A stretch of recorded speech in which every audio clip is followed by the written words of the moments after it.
Bismillahirrahmanirrahim. Assalamualaikum warahmatullahi wabarakatuh.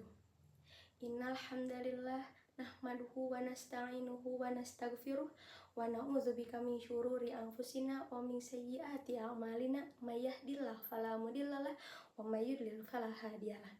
Asyhadu an la ilaha illallah wa asyhadu anna Muhammadan abduhu wa rasuluh. Amma ba'du. Hadirin wal hadirat rahimakumullah.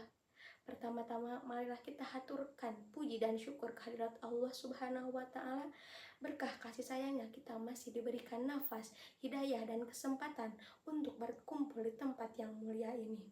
Sholawat beserta salam semoga tercurah limpah kepada Rasulullah Shallallahu Alaihi Wasallam, uswatun hasanah kita yang membawa kita dari zaman kegelapan menuju zaman yang terang menderang dengan cahaya ilmu. Jemaah yang saya cintai, mengapa kita harus belajar? Mengapa kita harus menuntut ilmu? Apakah hanya untuk mendapatkan gelar? Apakah hanya untuk sekedar mencari pekerjaan? Jawabannya bukan. Pendidikan bukan hanya urusan duniawi. Pendidikan adalah ibadah. Menuntut ilmu adalah kewajiban yang sangat melekat dari sejak kita lahir hingga masuk ke liang lahat. Allah Subhanahu wa Ta'ala memberikan keistimewaan bagi orang-orang yang menuntut ilmu. Allah Subhanahu wa Ta'ala berfirman dalam Al-Qur'an surat Al-Mujadilah ayat 11, Bismillahirrahmanirrahim. Yarfa'illahu alladzina amanu minkum walladzina utul ilma darajat. Allah akan memberikan derajat bagi orang yang beriman di antaramu dan orang yang diberi ilmu pengetahuan beberapa derajat. Coba kita renungkan. Allah menjanjikan tidak hanya satu derajat tapi beberapa derajat. Orang yang berilmu akan dihormati di dunia dan dimuliakan di akhirat. Tanpa ilmu iman kita rapuh. Tanpa ilmu amal kita bisa jadi sia-sia karena tidak tahu syarat dan rukunnya. Rasulullah Shallallahu Alaihi Wasallam juga selalu memberi semangat kepada kita melalui sabdanya.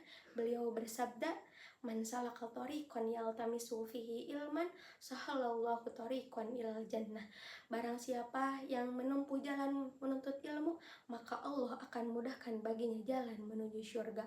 Masya Allah, ternyata setiap langkah kaki kita ke tempat menuntut ilmu, setiap tetes keringat orang tua yang membiayai pendidikan anaknya, dan setiap jam yang kita gunakan untuk menimba ilmu, itu semua adalah jalan tol menuju syurganya Allah.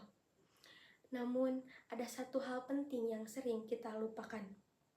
Ilmu yang kita cari haruslah ilmu yang menumbuhkan sikap moderat atau sifat wasatiyah dalam beragama.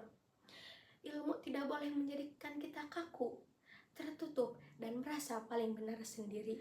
Moderasi beragama mengajarkan kita bahwa keberagaman adalah sebuah keniscayaan, sebuah sunnatullah. Gunakan ilmu untuk menyatukan, bukan memecah belah. Gunakan ilmu untuk menyebar kasih sayang, bukan menebar kebencian. Itulah esensi dari Islam sebagai agama yang rahmatan lil alamin.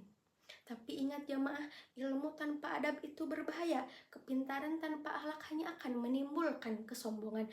Maka carilah ilmu untuk mendekatkan diri kepada Sang Pencipta, bukan untuk merasa paling hebat dari orang lain. Gunakan ilmu untuk menebar kebaikan, karena sebaik-baiknya manusia adalah yang paling bermanfaat bagi orang lain. Sebagai penutup, marilah kita luruskan niat kita. Bagi para pelajar, luruskan niat belajarmu karena Allah. Bagi orang tua, jangan lelah-lelah mendukung pendidikan anak-anakmu, karena anak yang soleh dan berilmu adalah investasi abadi yang doanya tidak akan terputus meski kita sudah tiada. Semoga Allah senantiasa memberikan kita kefahaman dalam agama, kemudahan dalam menuntut ilmu, dan menjadikan kita insan yang berilmu amaliyah serta beramal ilmiah yang menjunjung tinggi nilai moderasi beragama. Amin ya Allah ya Robbal Alamin. Sekian yang bisa saya sampaikan. Wabillahi taufiq wal hidayah. Wassalamualaikum warahmatullahi wabarakatuh.